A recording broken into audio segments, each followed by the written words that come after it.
Hey guys, welcome back to another Spy Family Sunday. It's been a while since I've said that. I think we've been on like a 3-week break, which is pretty crazy. But I am here to talk about Spy Family Chapter 124. This was a pretty interesting chapter. It was quite long, so I will try to sort of just give spark notes on it. But it does have to deal with Mr. Henderson. If you're new here, please feel free to like, comment, and subscribe. And let's go ahead and get into it. So this chapter starts off with Mr. Henderson, and it looks like he's just doing, some mundane, grading papers in the office. There's a commotion outside. The kids are like, Mr. Henderson, come out here and see what's going on. And all the kids are looking at the bulletin board where the grades are normally posted. And there's an article that claims that Mr. Henderson is accepting bribes for test results. And it shows him greedily holding his hands out to a briefcase of money to a unknown man. Obviously, we know Mr. Henderson is not guilty of doing any of this. The teachers are in an uproar. They're like, Mr. Henderson, like, what is the meaning of this? What is going on? How could you do this? Mr. Henderson sees the article and he's like, this is not me. This is absolutely not me. The headmaster sort of comes into the teacher's lounge where everybody is, and he's questioning Mr. Henderson. It's like, where do you normally keep graded papers? Because Mr. Henderson is in charge of administering the midterms, and he tells them, I keep them locked in my personal safe. They go to his personal safe. The papers are missing. Mr. Henderson doesn't know where they are. He's completely flabbergasted like everybody else is. That makes it more suspicious that the papers are gone. They're in his safe. He doesn't know what's going on. The officer's like, you're the only one that has access to this. And so it doesn't really put anybody's mind at ease. Now, there is a new teacher that I've never seen. A younger teacher. He has these really distinct sideburns that sort of look like lightning strikes. And he's really going in at Mr. Henderson, talking about, oh, how could you do this? Like, we need a full inquiry, and like, you're guilty. And like, he's just really at Mr. Henderson.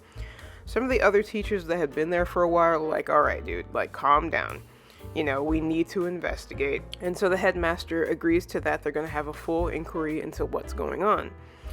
And so in the meantime, the teachers have to shift around to cover Mr. Henderson's class. And so all of the students are sort of aware of what's going on. They can like feel the tension. And one of the teachers that was shown early in the series is covering Mr. Henderson's class.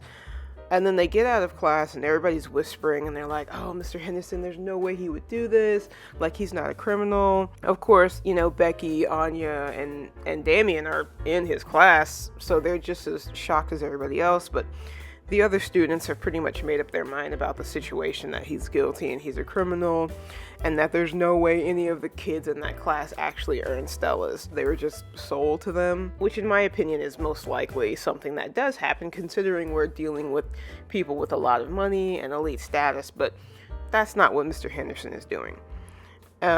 And so Anya and Becky and Damien are sort of just shoving off what some of the other students are accusing Mr. Henderson of doing, and Damien's like, oh, those are just some F-class, flunkies. Why should we listen to them? And then Anya, she doesn't pick up on social cues that well, but Anya's like, what are you talking about, Damien? Like, you're in F-class studies for your languages. And Damien's like, what are you talking about? I'm trying to defend you. Like, be quiet.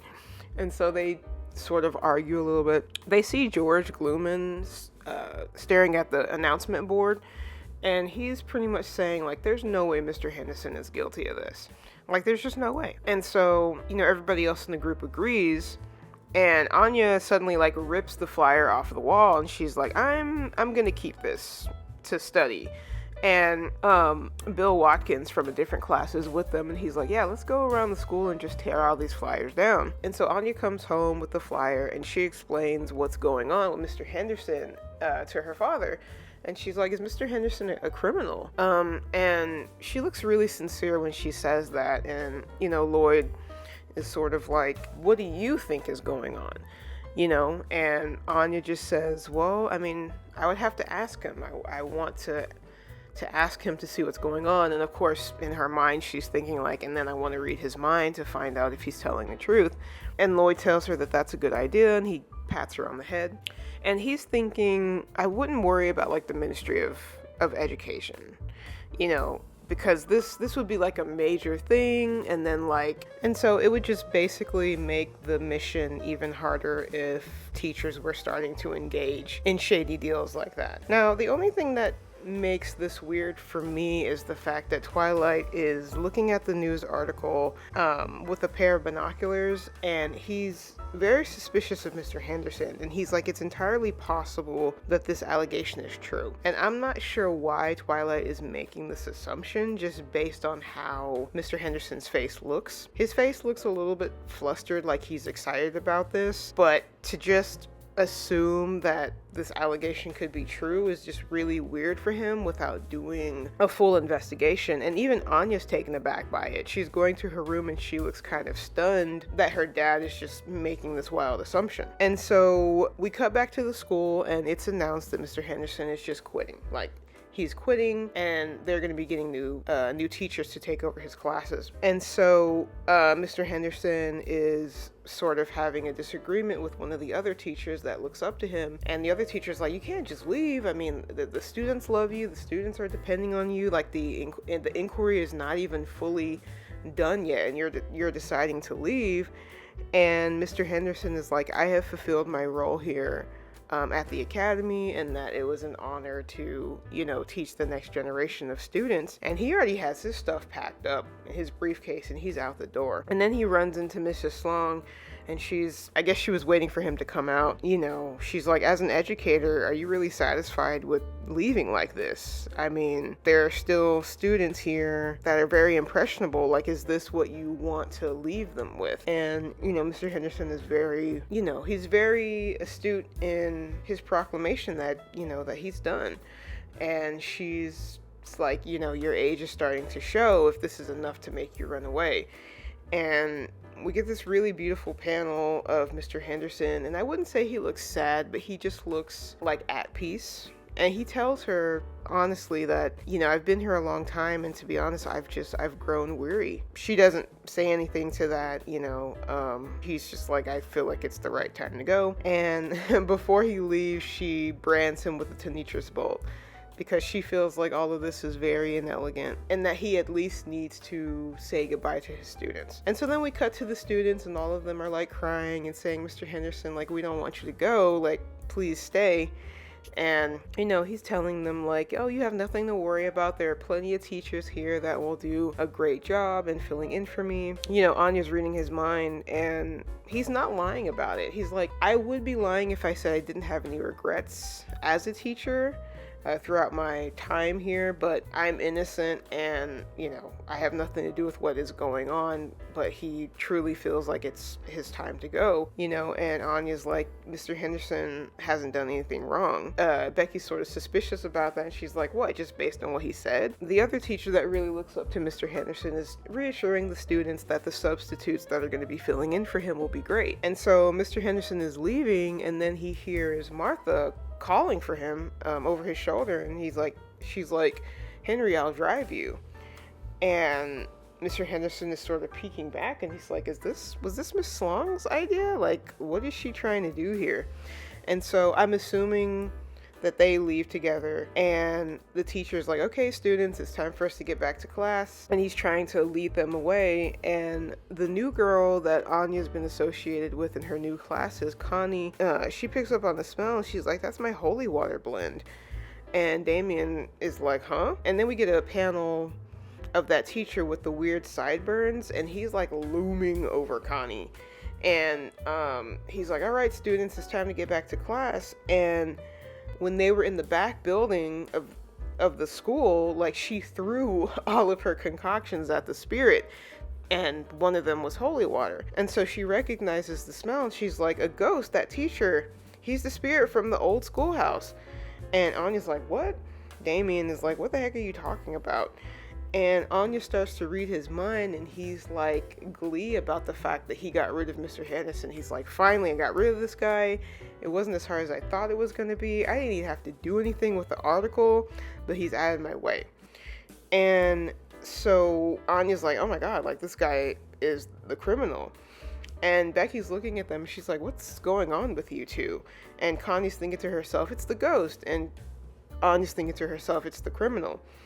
And so whoever this teacher is, he's like, I can't get this smell out of my new suit. And it was expensive. And so he is reveling in the fact that he's gotten rid of an obstacle in Mr. Henderson. Anya is not having any of this. Like, she's in full blown investigation mode. She's like, if I can get this guy, we can save Mr. Henderson. And that's how the chapter ends. This was a really interesting chapter. I wasn't expecting like all of this. It was a long chapter. I wasn't expecting all of this to take place in just one chapter. And it looks like Mr. Henderson is just, he's ready to bounce. But he's leaving under false pretenses. And whoever this teacher is, because this is getting interesting, like, why is there a teacher, first of all, hell-bent on getting rid of Mr. Henderson and infiltrating the school? And he could be anybody, right? So, I mean, he could be, I doubt he's affiliated with Wise, because Lloyd would know what was going on. So we can scratch that theory out. It wouldn't make sense for him to be part of Yuri's regimen. My suspicion on this guy is that he might be somebody from Project Apple, because he infiltrated the school particularly to get rid of Mr. Henderson, who is in charge of Anya's class specifically.